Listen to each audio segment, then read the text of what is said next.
20 ವರ್ಷಗಳ ನಂತರ ಮತ್ತೆ ಒಂದಾದ ಜೋಡಿ. ಡಿವೋರ್ಸ್ ಕೇಳಿದ ಜೋಡಿಗೆ ಒಂದು ಮಾಡಿದ ನ್ಯಾಯಾಧೀಶರು.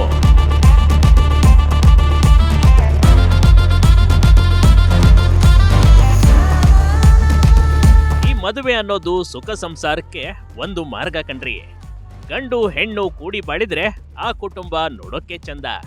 ಆದ್ರೆ ಕಳೆದ 20 ವರ್ಷಗಳಿಂದ ಡಿವೋರ್ಸ್ ಪಡೆಯಲು ಮುಂದಾಗಿತ್ತು ಈ ಜೋಡಿ. ಆದ್ರೆ 20 ವರ್ಷಗಳಿಂದ ದೂರವಾದ ಜೋಡಿಯನ್ನ ಶಿಗ್ಗಾವಿ ನ್ಯಾಯಾಧೀಶರು ಒಂದು ಮಾಡಿದ ಘಟನೆ ಹಾವೇರಿಯಲ್ಲಿ ನಡೆದೋಗಿದೆ.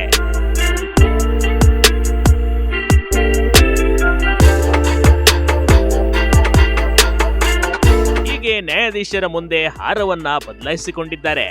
ವಿಚ್ಛೇದನಕ್ಕೆ ಬಂದಿದ್ದ ಜೋಡಿ ಒಂದಾಗಿದ್ದಾರೆ. ಕಳೆದ 20 ವರ್ಷಗಳ ಹಿಂದೆ ಈ ಇಬ್ಬರು ಜೋಡಿಗಳು ಮನಸ್ತಾಪ ಬಂದು ಒಬ್ಬರಿಗೊಬ್ರು ದೂರವಾಗಿದ್ರು ನೋಡಿ.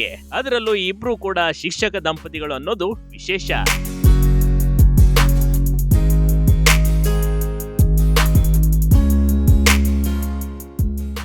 ಶಿಕ್ಷಕ ದಂಪತಿಗಳನ್ನ ಒಂದು ಮಾಡಿದ ನ್ಯಾಯಾಲಯ. ಮನಸ್ತಾಪ ಮರೆತು ಮರು ವಿವಾಹ ಆದ ಜೋಡಿ. ಹೀಗೆ ಕಳೆದ 20 ವರ್ಷಗಳ ಹಿಂದೆ ದೂರವಾಗಿದ್ದ ದಂಪತಿಗಳು ಕಣ್ರಿ. ವೃತ್ತಿಯಿಂದ ಇಬ್ರು ಶಿಕ್ಷಕರು. ಇವರಿಬ್ಬರಲ್ಲಿ ಬಂದ ಚಿಕ್ಕ ಮನಸ್ತಾಪ ಇಬ್ಬರನ್ನ ದೂರ ಮಾಡಿತ್ತು.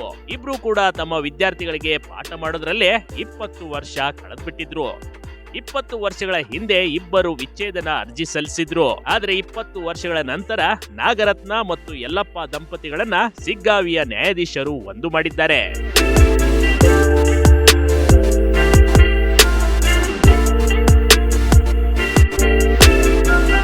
ಅಪರೂಪದ ಮರು ವಿವಾಹಕ್ಕೆ ಸಾಕ್ಷಿಯಾಯಿತು ಶಿಗ್ಗಾವಿಯ ನ್ಯಾಯಾಲಯ. ಇಬ್ರು ದಂಪತಿಗಳು ಹಾರ ಬದಲಿಸಿಕೊಂಡ್ರು. ಒಬ್ಬರಿಗೊಬ್ಬರು ಸಿಹಿ ಹಂಚಿಕೊಂಡು ಲೋಕ ಅದಾಲತ್ನಲ್ಲಿ ವಿಚ್ಛೇದನಕ್ಕೆ ಸಿದ್ಧಪಡಿಸಿಕೊಂಡು ಒಂದಾದ್ರು ನೋಡಿ. ಈ ಜೋಡಿಯು ಮುಂದೆ ಚೆನ್ನಾಗಿ ಬಾಳುವ ಭರವಸೆಯನ್ನೇ ನೀಡಿದ್ದಾರೆ.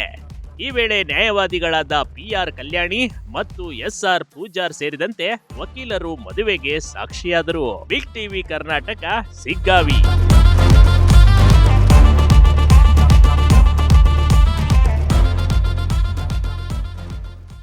ಬಿಗ್ ಟಿವಿ ಕರ್ನಾಟಕ ಯೂಟ್ಯೂಬ್ ಚಾನೆಲ್ಗೆ ಈಗಲೇ ಸಬ್ಸ್ಕ್ರೈಬ್ ಮಾಡಿ. ಧನ್ಯವಾದಗಳು.